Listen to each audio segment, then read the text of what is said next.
Hey, family, welcome to the Hub.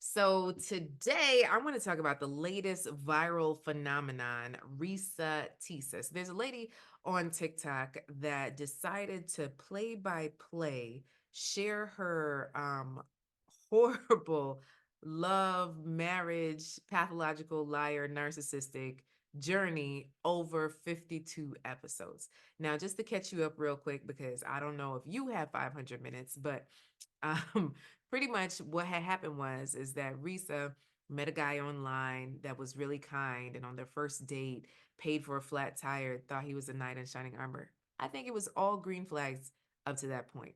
Now, where red went, or the red flags came, is what I believe is she decided to move him into her house when COVID hit, right? So against her better judgment, against her being, the Christian woman that ain't trying to have nobody live in her house before marriage, all that stuff. It was a good guy. World was shutting down anyway. So let's go ahead, move this man in. And through their time together, he lied every single day, from pretending to have phone calls with relatives that didn't exist, to relatives he never spoke to pretending to put down on a house that he had no money for, to pretending to be a VP of a company when his brother, twin brother, turns out he was a VP of another company, but actually he was just like a forklift technician, forklift driver. And there's nothing wrong with a forklift technician, but do not pretend to be the VP. And when she ended up losing their baby after they got married, he pretended to be the assistant when the doctor called, saying that, oh, he'll be there. And he couldn't, because he couldn't get off of work because he was not the VP. He would pretend to have phone calls with the president. Like, sis, it was all of the things. He lied about everything. Now, thank God this was not the Tinder swindler, so he didn't swindle her out of hundreds of thousands of dollars. Um, but it was time, and it was heartache, and it was just sad. And we all know somebody. If you know somebody that is just a liar, go ahead and give me the eye, right? So we all know somebody that just lies for no reason, just no reason. So that marriage came to an end, and now she's sharing her story 2-3 years later, right? Now, the reason I say don't listen to Risa Tisa, this is not for the faint of heart. Now, y'all, I cannot watch rape movies. I cannot watch movies in which people are done dirty. I cannot watch people, people being taken advantage of. Those things just don't sit right in my spirit. So, guess what? I do not watch those movies because they don't do me well, right? With the news, I know people are dying. I know things are happening. I know all type of crazy stuff is happening. But for me to go in and to watch some of those news specials of individuals that have been hurt, mothers, children, fathers, police brutality, those kind of things, they like stick to my spirit, and it's hard for me to shake, right? So if you are like me, I invite you not to go down the rabbit hole of what Risa Tisa is sharing, but understand, okay, I got the general consensus. Okay, we got to be more aware. We got to, make better choices. Maybe I need a coach to make sure that I don't end up in this situation. But to go play by play and line by line, if you're like me, I just want you to be very careful of what sticks, what fear sticks. Because sometimes when we listen to other people's story that don't go that well, all of a sudden it puts us now having walls and boundaries that weren't there before, blocking good people out. So instead, what I'm inviting you to do, like, still support the sis, like her stuff. You could play it, but not listen to it. Get the views and things. We can still support Black business. But when we're talking about how do I really know if there's a red flag or a green flag? Now, I shared this on my Instagram. Who the bleep did I marry? Right? Who the bleep did I marry? There's 3 episodes so far, right? 3 little stints that I put in there of the green flags that Andy showed me along the way. And I will continue to do a couple of these, right? If y'all like it and comment and share on it, I will continue to do these just to share with you from the other perspective of what it could be. Because when Andy and I went on our first date, right? We went out to dinner and we talked about wanting marriage and long-term relationships, just like Reesa Teesa. Afterwards, my car was shaking. I had a BMW Brakeman's wallet. You know, every Jamaican, I think it's from Bob Marley, right? Bob Marley, he drove a BMW, so every Jamaican feels like you have arrived if you drove a BMW. So I had a BMW. Thank you, Mama, for helping me through, right? This BMW, and the thing would shake, right? And my daddy had told me, sis, you need some oil, baby. You got to get some oil in your car. And so I remember telling Andy, and Andy being like, oh, well, let's go do that now. You know, flitter, acts of service. Let me find out that he out here getting the oil together. We did a hula hoop competition at Walmart. We came back.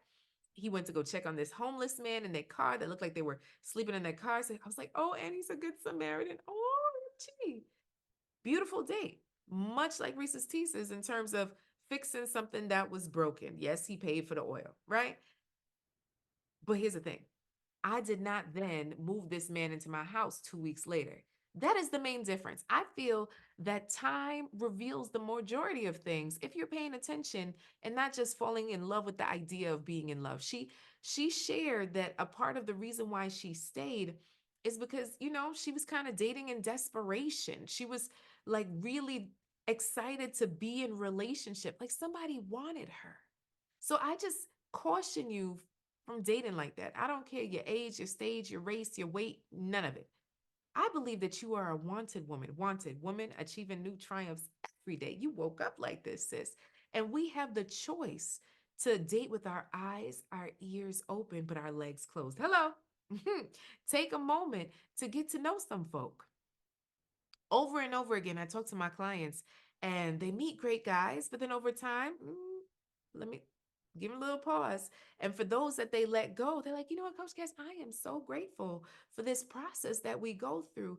It's less heartache for me. I'm able to bounce back easier. I'm able to continue to date, right? And I remember talking to a client yesterday. She told me, Coach Cass, this man is 96% of what I desire. And only 4% is like, And after our coaching session, she started to realize that this man was actually an answered prayer in what she was complaining about. Come on.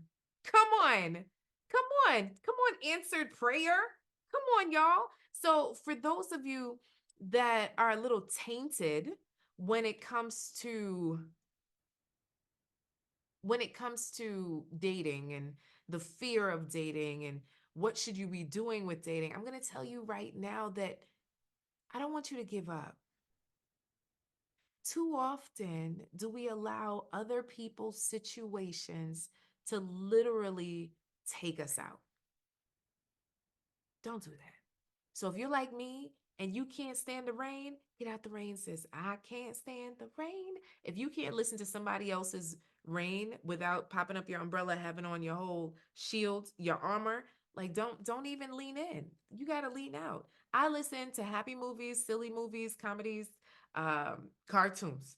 I I I got to do what I got to do, right? You got to know your mental strength, right? So if you anything like me, maybe you just need to take a step back and say, okay, I don't need to go down that route. Now, can I share something personal with y'all? Let me come in close.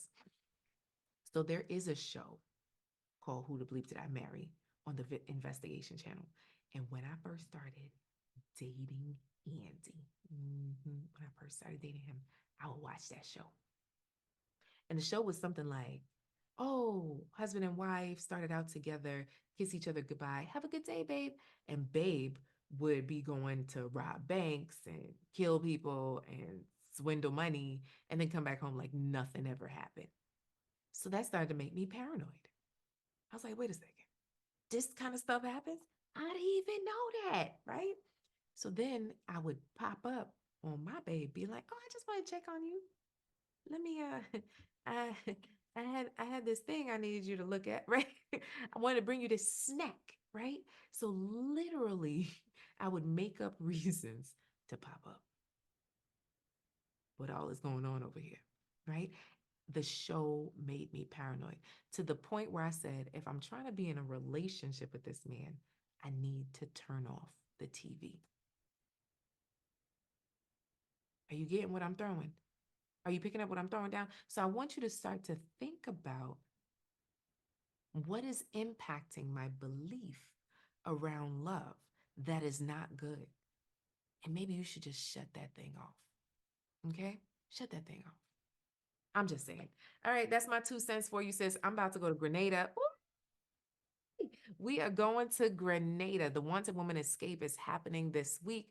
29 of us going to the Caribbean to relax, relate, release for 6 days and 5 nights. I am just absolutely elated. Now, for those of you that are like, I didn't even know you go on trips, Coach Cass. Listen, we got Bali coming up July 15th to the 21st. I want to say we only have 4 spots left, sis. 4. Okay. So we're going to Bali July 15th to the 21st. 15th to the 21st. You need to be there. Okay. So you go to wantedwoman.com/retreat. And if you're like, okay, well, can I come next year to the escape? The Wanted Woman Escape is all about busy professional women escaping their to-do list, um, whoever's trying to get them to do stuff, the family members that are always asking for support, um, the work, close the laptops, and the children, the puppy, whomever, right? So no, it's not just single women, but yes, you can join us for the Wanted Woman Escape to escape everything that you got going on and just relax, relate, release. So if that sounds like something good to you, I want you to join the wait list. It's wantedwomanescape.com. We will be announcing next year's trip rather shortly in the next couple of weeks. So make sure you join the waiting list so that you don't mess out. Okay. All right. So I love y'all so much. If you don't already subscribe to our YouTube, youtube.com/Coach Cass. If you don't already subscribe to our Instagram, make sure that you do so. I'm at Inspire Mini. Okay. All right. I think that's it. Y'all tell me how you feeling about Reesa, Teesa, and the whole situation. Go ahead and chime in. All right. Until next time, keep loving, keep laughing, keep living. Bye, guys.